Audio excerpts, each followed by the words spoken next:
Thank you very much for coming. I can hardly see you, and as you are few in the room, I have to make sure that you three remain until the end.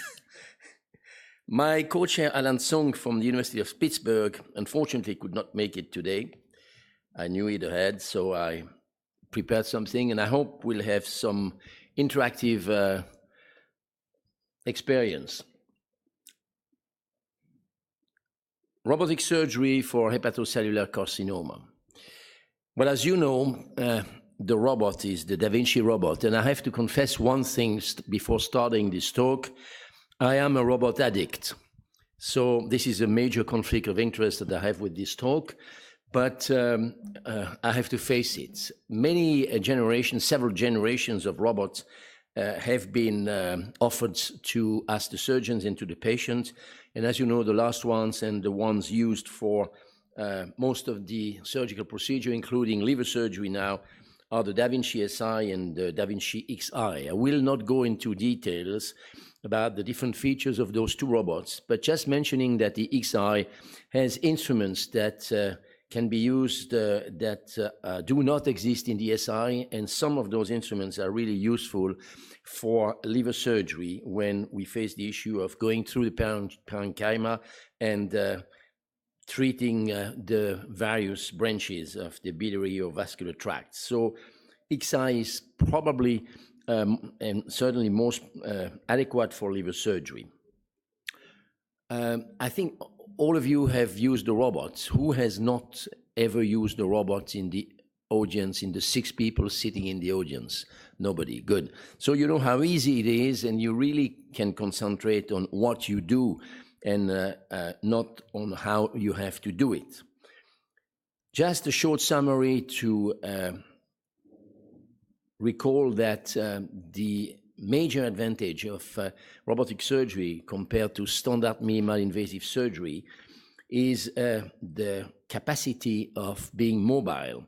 This mobility, however, and this feature does only concern the tip of the instruments. The rest of the instrument is completely rigid, and this can be a problem in liver surgery when we face the issue of the posterior segments of the liver. By the way, my philosophy is that robots is just an instrument to make minimal invasive surgery, laparoscopic surgery more easy, more convenient, and safer for the patient. But it's one way to achieve the surgical result using a minimal invasive approach. So mobility, however, only concerning the tip of the instrument is one of the major features. The second one, as you know, is vision. So crucial in liver surgery, everywhere, but in liver surgery, where you have those 2 real channels that will allow you to have not only a 3D vision, which is already something very important, but also, as you know, an enlargement of the picture, and this can be a very useful feature in going through the parenchyma and doing liver surgery. So where do we come from? We come, and especially in liver surgery, from open surgery, where we had a 3D vision and, of course, a 3D manipulation. We moved then to minimal invasive surgery, where the vision was limited, restricted to a 2D vision, and mainly the manipulation and the mobility and the capacity to move around the structures is also limited. So clearly, in my view, laparoscopic surgery is a limitation in the surgical ability, especially when it comes to liver surgery. Robotic surgery. Well, robotic surgery is at its really beginning. And I think that when we judge today's robots, we have to realize that on one hand, yes, it's an improvement in vision, it's an enlargement, it's an easy manipulation, but mainly it is an interface between the surgeon and the patient. And I think the future, all the future, and we will shortly come back to this later on, the future of surgery and the future of robotic surgery mainly lies in the interface and the capacity to improve the surgeon vision, the surgeon's mobility, and the surgeon capacity. So what we see now is that we have moved from a very limited interface between the surgeon and the patient in open surgery, where we had, as you know, big incision, adequate surgical field, but really major aggression to the patient. Laparoscopic surgery, we have a slightly larger interface with the instruments that we use, with the vision that we have, with the cameras and the screen. We move now to robotic surgery, where we have a larger interface. It's the first time that the surgeon is not really at the table side, if I may say so, of the patient. You have some distance, and we will come back to this also. We have some distance between the surgeon and the patient, namely between the console and the arms of the robot. And this interface could be used and will be used in the future to bring new features in the vision of the surgeon. And I think that the future really lies in this computer-aided surgery, the surgeon being able to use virtual reality and to use it prior to surgery, one day probably to record his surgery, choose the best shot, and deliver it the day of the operation through a semi-automated system. So the robot is here to stay, but the robot is here to transform itself and to improve itself. Now, a few papers regarding the oncological outcomes following robotic liver resections for primary hepatobiliary malignancies. This is a multicenter study published by Sidra Khan, and I could give you a lot of pictures, I could give you a lot of data, but I think the conclusion is absolutely clear. The international multicenter study examined the long-term oncological outcomes of patients undergoing robotic liver surgery for liver tumors and demonstrated them to be non-inferior to the published data on laparoscopic or open liver resection. Robotic liver surgery has become an increasingly utilized surgical technique. There would be no reason why robotic surgery would give a worse outcome than laparoscopic surgery or open surgery. Or, let's put it another way, the only reason for robotic surgery to be worse than open or laparoscopic would be the cause of the surgeon. I mean, if we surgeon decide that we can embark on a robotic liver resection, we assume, of course, that each of us will make sure that the oncological principles are respected and that the resection that we conduct will be as safe, if not safer, than open or even laparoscopic surgery. So we have to decide in every case if robotic surgery will allow us to achieve the goal that we have to achieve. Again, robot is not the goal in itself. Robot is a mean to achieve a goal. And if we decide in some large tumors, in bilateral tumors, in patients having had several operations, that robot is not the way to achieve this goal, the goal that is mandatory for the patient, then we should not use it. So if the robot is used in proper indications, in proper situations, it should lead to the same result as open or laparoscopic surgery. So, not surprisingly, this study is showing this result. Now, as I mentioned initially, robot is a way to conduct laparoscopic surgery, not a goal in itself. It's another instrument to do a laparoscopic resection of the liver or any other organ. This is a world review of laparoscopic liver resection of almost 3,000 patients, and probably you know some of those data. Again, the conclusion, and I read it, in experienced hands, I would add inexperienced expertise, when the surgeon knows exactly what he's going to do, not using the robot for itself. It's not a robotic surgeon doing liver resection. It's a liver surgeon using the robot to achieve the goals not mandatory for the patient. So again, and I insist a lot, as you realize, robot is a mean, not a goal. Your capacity should be in liver surgery, besides being able to move with a robot around during the surgery. In experienced hands, laparoscopic liver resection are safe with acceptable morbidity and mortality for both minor and major hepatic resection. Oncologically, 3 and 5 year survival rates reported for HCC and colorectal cancer metastases are comparable to open hepatic resection, albeit in a selected group of patients. You have to select your patient according to the patient features, the number of lesions, the size of the lesion, the location of the lesion, the situation, surgical situation of the patient, but also according to your criteria namely your experience and your capacity to conduct this surgery. This is a meta-analysis of laparoscopic versus open liver resection for HCC by Xiong, and the conclusion again shows that laparoscopic liver resection appears to be a safe and feasible option for resection of HCC in selected patients, again, based on current evidence. However, further appropriately designed randomized controlled study should be undertaken to ascertain these findings. Well, I don't think this is really true. I think that the prospective study should not only include, if they are conducted, not only include patient's feature, but also, again, surgeon capacity, surgical team capacity. And as you know, the use of the robot depends not only on the surgeon sitting at the console, but also on the other surgeon being at the table and helping you with other instruments than the one you're using for your robot. I'm thinking about suction, I'm thinking about stapling, I'm thinking about retraction, all these things that will make your surgery possible or not.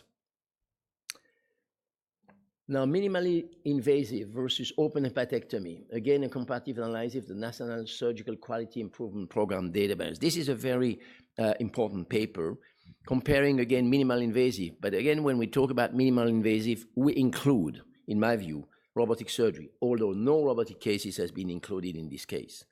Conclusions again, patients undergoing minimal invasive surgery had a lower postoperative morbidity, of course, scar, pain, and a shorter length of stay compared with patients undergoing open. Minimal invasive surgery is safe in experienced hands and may be associated with improved short-term outcomes following hepatic surgery and should, of course, lead to the same oncological result as open surgery. Now, the second conference of consensus, held in 2014, published this paper in 2015. It's a list of very important and interesting recommendations for laparoscopic liver resection, and it includes robotic liver resection. And their conclusion, again, in 2014, is that the result, a small number of studies, report that outcomes of robotic resections are superior or not inferior to other techniques. Well, superior, we have to define what is superior. Is it the length of operation? Is it blood loss? Is it post-op outcome? Or is it oncological mid and long-term outcome? I think in my view, and probably also in yours, the most important one is the oncological outcome. Of course, pain is important. Of course, loss of blood is important. Of course, post-op complications are also important, but the long-term oncological outcome has to be secured with robotic surgery. There are some claims that learning minimal invasive surgery, minimal invasive liver surgery, is easier with a robotic approach. Of course, all of you who have been doing and going through laparoscopic technique have found that there are some easy features provided by robot that makes your surgery more simple and the liver resection more accessible than with the laparoscopic. However, it might not always be the case. I'm thinking about the number of arms of the robot. You have, as you know, one arm for the camera and 3 arms to work. In laparoscopic surgery, you can have 4, 5, 6 arms and change your instruments from one to the other hole that you use. So, especially for posterior lesions, the fact that you are using laparoscopic surgery might be more easy. My view is that you should combine both of those. Nothing prevents you to combine laparoscopic robotic surgery, namely the 3 arms, by adding 2 or 3 ports if necessary, and help yourself or have your associate help yourself with these laparoscopic ports. You don't necessarily need to change your arms if you need them in the place and location where they are, but you can be helped by somebody else introducing through the standard laparoscopic approach his instruments. Possible need of 2 trained surgeons to perform procedure. Of course, it's a teamwork. It's absolutely teamwork, especially in robotic surgery, it's a teamwork, but it's always a teamwork. For major liver surgery, note that the range of instruments available for robotic surgery is currently much smaller than for laparoscopic or open technique? Well, I'm not sure at all, and we will also come back to this. At present, this type of surgery is considered to be ideal in stage 2A, so development, especially in regard to instrumentation. Well, you have a lot of features now that you can use in robots. Suction does exist, stapling does exist, vessel sealer does exist. What instruments do you have? Ultracision does exist. What instruments do you have more in open or laparoscopic surgery? We'll see. Now, a study comparing robotic versus laparoscopic resection for liver tumors by the team of Berber, and the conclusion again is that the results of this initial study suggest that for selected liver lesions, a robotic approach provides similar perioperative outcomes compared with laparoscopic liver resection. Not surprisingly, with wise surgeons, you have in robotic surgery the same outcome than you have in laparoscopic surgery. A match comparison, again, annals of surgery, Tsung from Pittsburgh, who was my co-chair, In conclusion, this is the largest series, and it's a large number of patients, comparing robotic to laparoscopic liver resections. Pittsburgh has a very large experience, not only in liver resection, but as you probably know also in pancreatic resection. So large experience in robotic surgery. And I think this is a key issue. I think that we probably in Europe have the advantage of being multipolar surgeons. We use robots for other things than our specific interest. I myself, for example, have used the robot for numerous gastric bypass or sleeve operations. And I did about 600 or 700 gastric bypass with a robot. So this gives you the complete training for the robot that you will use then with all its capacity, all its features, all features that make your surgery easy for other surgery that are more rare, like liver surgery or pancreatic surgery. So getting training in using the robot is also an important issue. If you use the robot through 3, 4, 5 times a month just for liver surgery or pancreatic surgery, namely for rather complicated surgery, then you have probably to concentrate more on the use of the robot than providing to the patient and your surgical capacity the skill given by the robots. Robotic and laparoscopic liver resection display similar safety and feasibility for hepatectomies, although a greater proportion of robotic cases were completed in totally minimal invasive manner. Well, yes, but it's not a goal. The goal is not to complete your case with a robot or minimal invasive. The goal is to give to the patient the best surgical cure he needs for his tumor. The goal is to achieve the 3 or 5 years results that you have to achieve. If you have to convert robotic to laparoscopic or laparoscopic to open, this does not matter. I think the goal is really to provide the patient the best oncological outcome. And I never, ever hesitate to convert to open surgery when needed for the safety of the patient or for the long-term prognosis of the patient. Now, what are the advantages of the robot? As you know, there are articulated movements. But again, this does concern only the tip of the instruments. And especially in liver surgery for posterior segments, as you know, it would be very convenient to have articulated instruments that are articulating along the instruments, not only at the tip. Improved visualization, yes and no. Again, to look behind the liver, you would need to have an angulated laparoscope, the same that the gastroenterologists have. You would need to have something that provides you the vision behind the structure of the liver. So improvement have to be reached in these robotic features.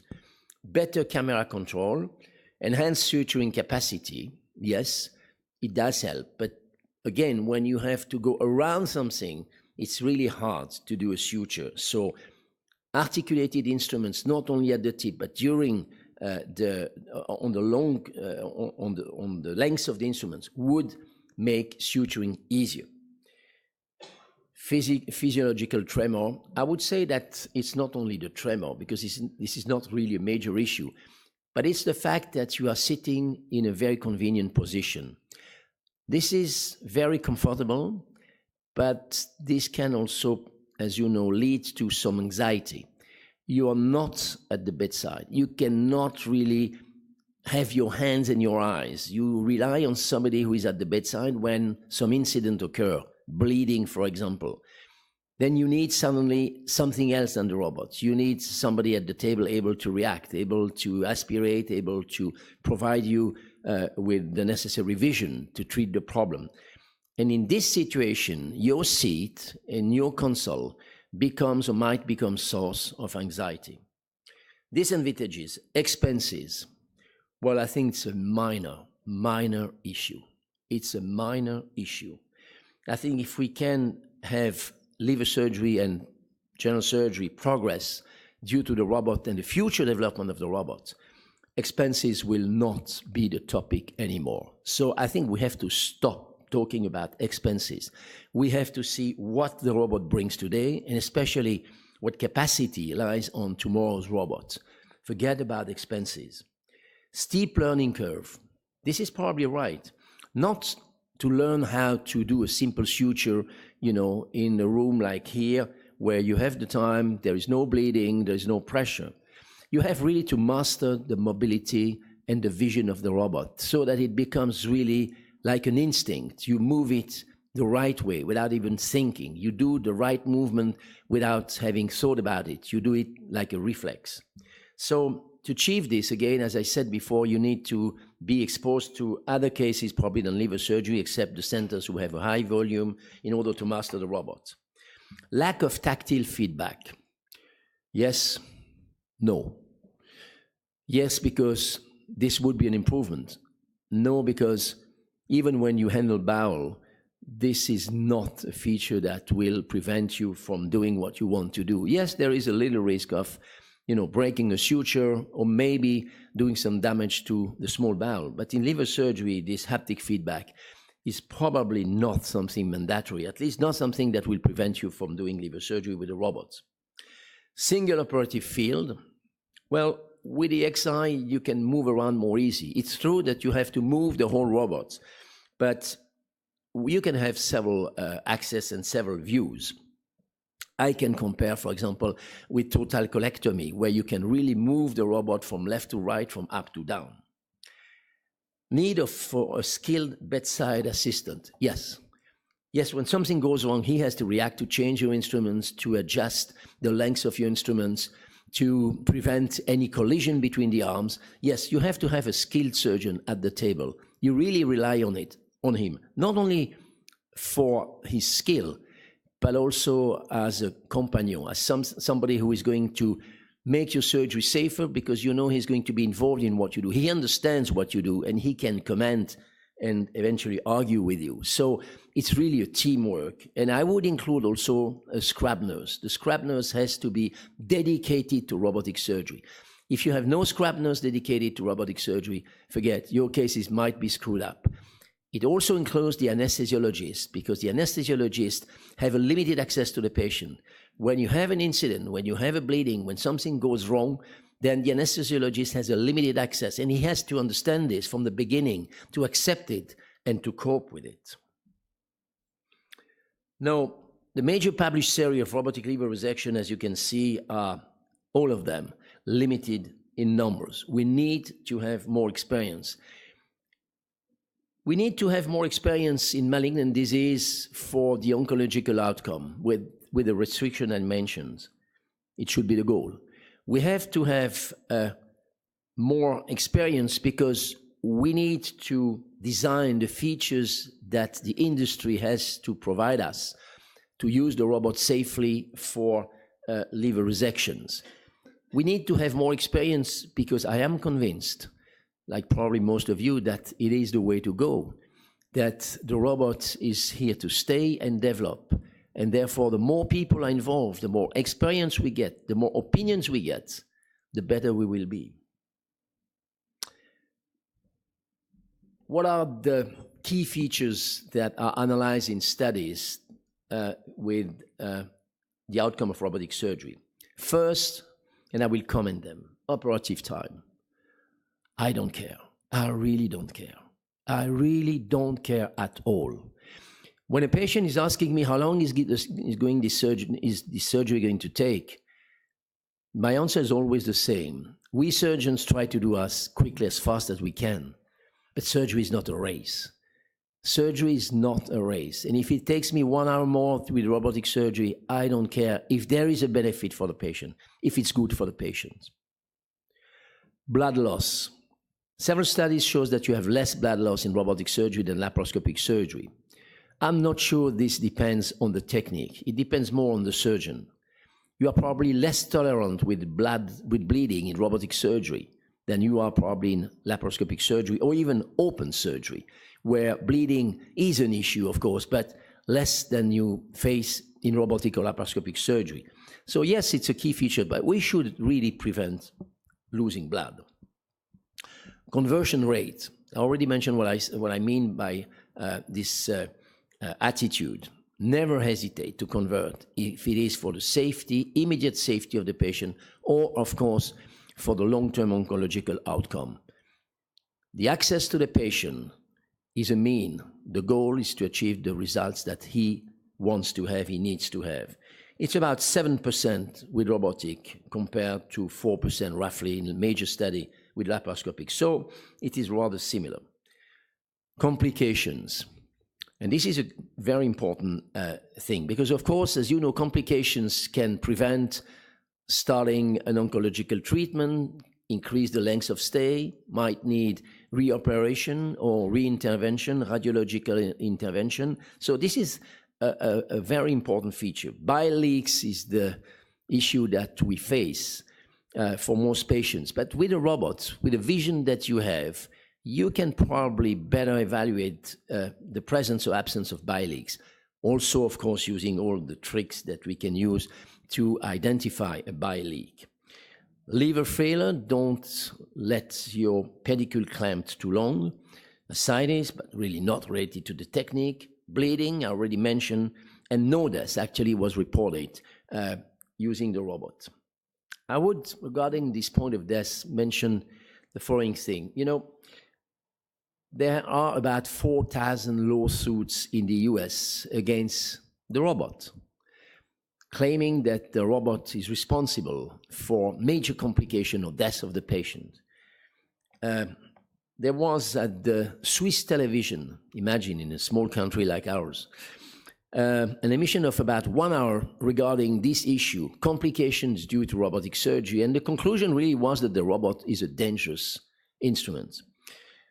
As you all know, it's completely wrong. I mean, is the knife responsible of cutting a vessel? No. It's the hand holding the knife. It's exactly the same with the robot. If you don't master the robot, if you don't know how to use the robot, don't use it. Don't use it because with these instruments, you might damage your patient, you might kill your patient. If you use your instruments outside of the vision field, if you try to bring them in without having a clear view on your instruments, yes, you might go through any organ and rip the organ. But this is not the robot, this is you. You are responsible of handling this machine in a proper way. And this is learning curve, this is skill, and this is all what makes a surgeon. So I don't think that there is any situation, and I haven't faced any of the situation in our center where the robot is responsible for even a significant complication. From time to time, you have an issue with arm colliding themselves, but if you have somebody clever, scrap nurse or your assistant, he will solve the issue. He will find the solution. If the robot stops, well, it stops. If you have no power anymore, it will stop. If you know exactly how to do, and there are clear descriptions of how to do, you can have your robot restarted without any movement, without any risk of damaging the patient, even if your instruments are holding tissue at the time that it stops. Oncological outcome. Well, this is really the criteria of selection. What is largely recommended now is to treat in minimal invasive surgery, especially in robotic surgery, small, rather small tumors, as you can see, up to 6, 7, 8 centimeters. Now, the size is one thing. The location, posterior segments, is also another issue. The number of lesions is another issue. the necessity of doing the resection of another organs, either stacked to the tumor or removing lymph nodes. You have to assess the situation of the patient, assess your capacity, fix the goal, and see if the robot is the way to go or not. Now, I think that in open, in laparoscopic, and in robotic surgery, we are still facing major issue in terms of going through the liver parenchyma. Many papers describe several techniques. Hook cautery, yes, no. Harmonic scalpel, yes. Yes, but it can be used with another instruments. It doesn't provide you vision. It doesn't make any dissection. It's not like the CUSA, which provides you dissection and identification of the structures. Vessel sealer, yes, helpful. Helpful, but again, no dissection. You go through the parenchyma and you seal. Bipolar dissecting forceps, useful, especially in open surgery, probably also in minimal invasive surgery, but not on its own. Stapler, yes, this is an instrument that is used pretty largely to staple the different branches, as you know. But I think we still do not have the right instruments that will provide us with the capacity of cutting the liver parenchyma with a safety in vascular occlusion and especially safety in biliary occlusion. I think in open laparoscopic and robotic surgery, we still need this surgical device that we do not have. And I think that the industry is going to provide us with this type of device. We'll have a really large market, and hopefully these instruments that will come one day or another will be used and can be used in robotic surgery. So what do we use? We use harmonic scalpel, we use vessel sealer, we use bipolar, and we use also the stapler. So it's really a combination of all those instruments that will provide you the capacity to cut through the parenchyma. Just to show you in our small centers, the number of cases that we have done in vessel surgery, about 1,400. As I told you, about 800 of them are gastric bypass.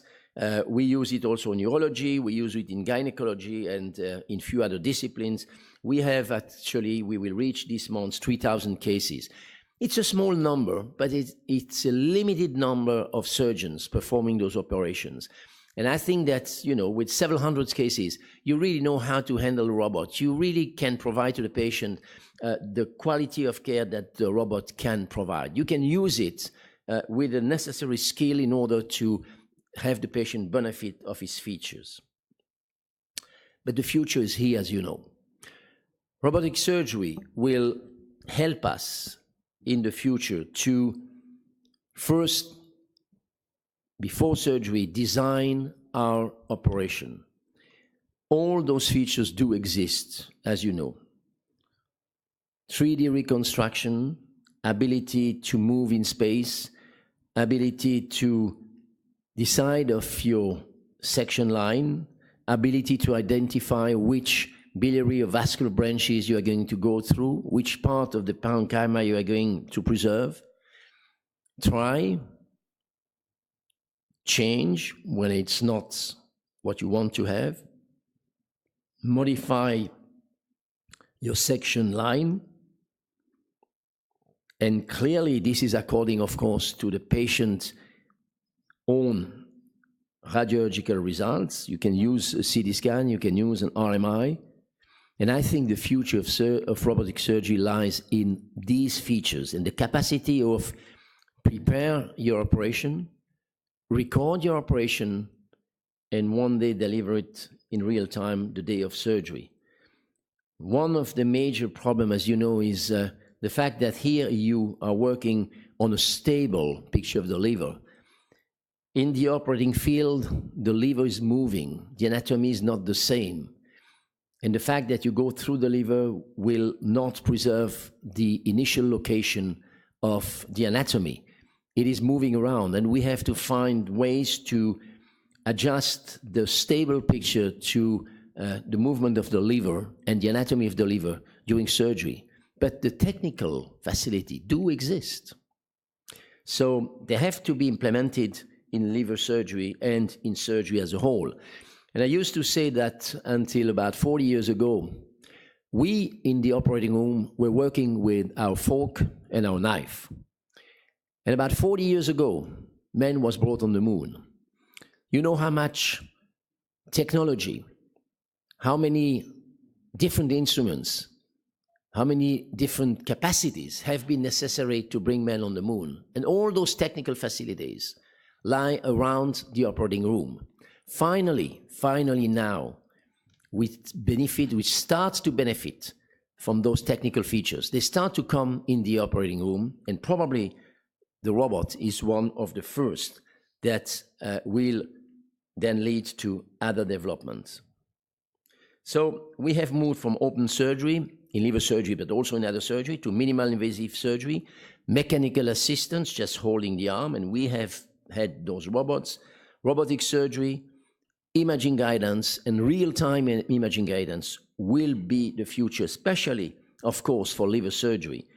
Automated robotic guidance with some science development like lesson notes, and we have been training in this. And those techniques can be combined to provide the best care to our patients. But as you know, Intuitive is not the only player.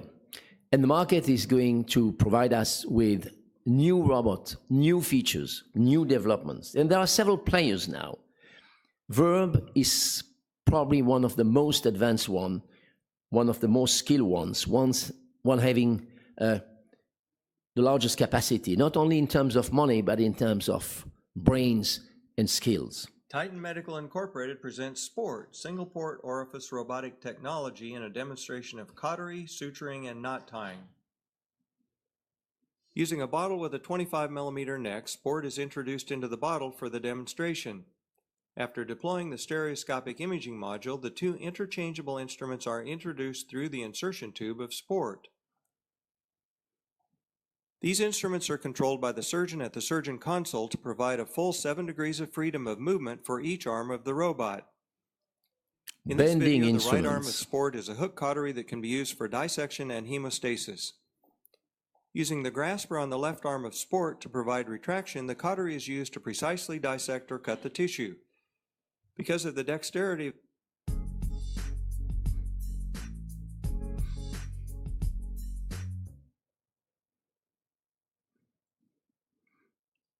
Again, bending instruments allowing you to go behind the liver. And I think this is a key feature that will help us in liver surgery, but also in other surgical operations performed with the robot.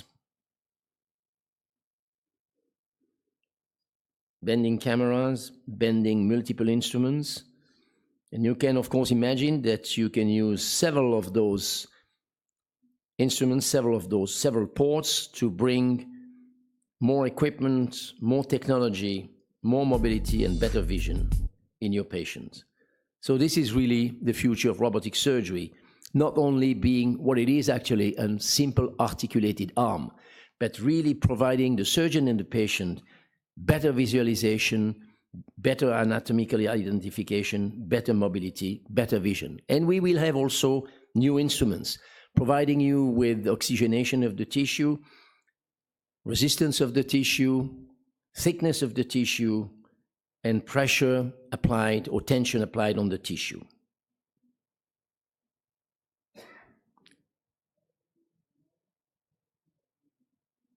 Thank you very much.